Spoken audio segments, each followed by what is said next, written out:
Thokozani, emakhosini, Thokozani Bokoko, Thokozani Momkhulu, Thokozani, everyone that is watching this video.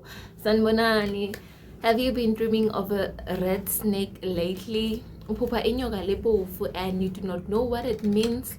It's either iyawuluma, kumbe iyagijimisa kuphela, kumbe ikubukile nje kulelo phupho loluphuphayo.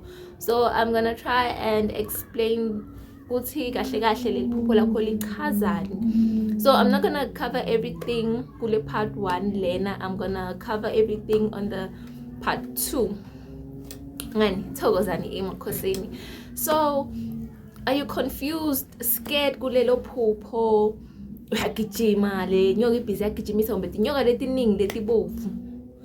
Whether tiningi takugijimisa iyakuluma kumbe ayakulumi, okay, ake singeneni kule video ngini explaineleni ukuthi nikuchaza kuthini. So thokozani emakhosini ngiyanibingelela. Don't forget to subscribe and like this video and comment down below usho ukuthi wena kahle kahle le nyoka beyikendani, bekugijimisa, bekuluma kumbe kwenzakalani.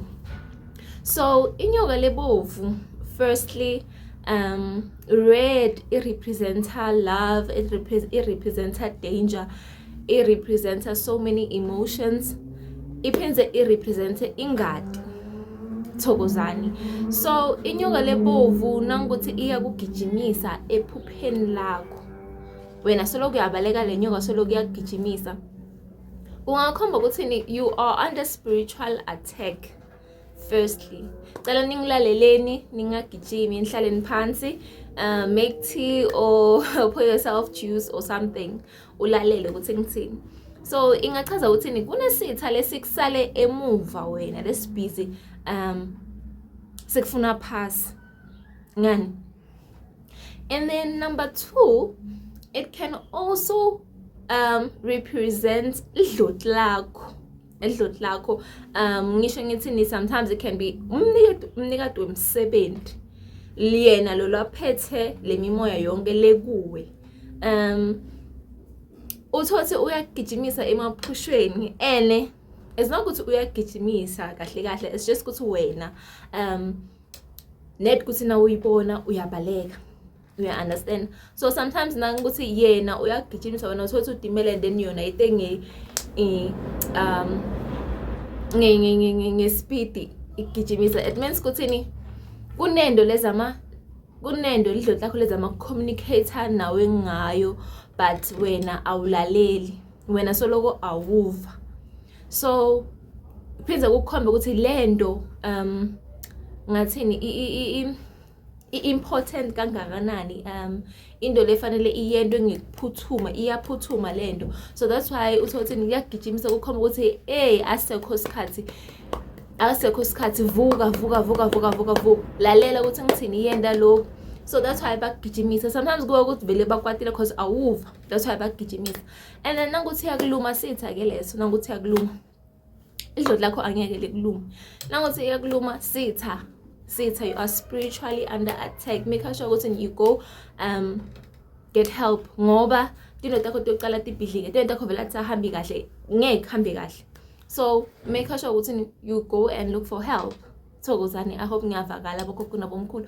So lo red unga representa idloti leliphethe lemimoya yonke lela kuwe, nguye mnikati umsebenzi.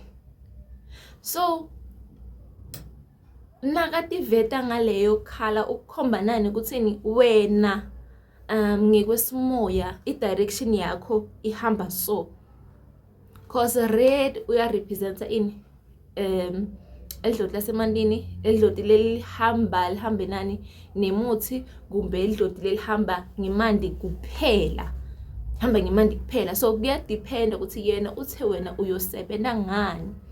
Uyang-understand? So the thing is tiyahlukahlukana guys, atifani and madloti awafani. So kukuye ukuthini uyobe communicate nawe njani, akutshela ukuthi sikhoma sakho siso naso akufani guys. So ngasingaphupha tinyoka letibovu but tisho kube umsebenzi lehlukahlukene lengafani at all, lengafani. Uthothi mini yami ifuna ukuthi ngisebenze ngemuthi kuphela, ayifuni manje.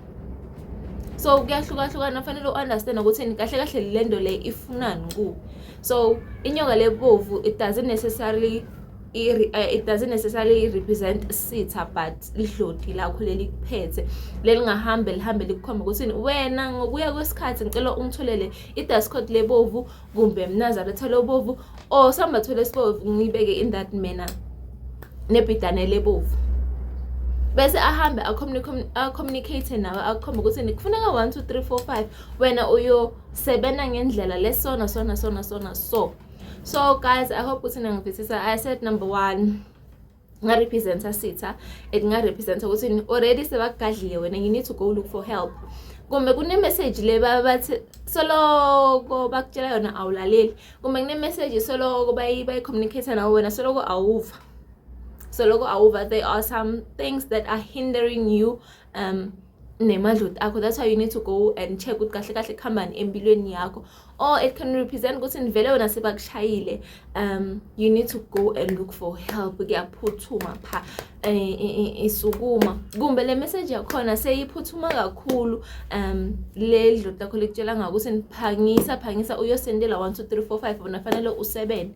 So guys, letinto tiyahlukahlukana, cela ningivisiseni please, ningajahi, zama ku understand ukuthi le nyoka lena, is it chasing you, is it biting you, iyakhuluma nawe na, cause definitely itokhuluma nawe or change futhi kulelo phupho ibe mgogo kumbe imkhulu, depending ukuthi kahle kahle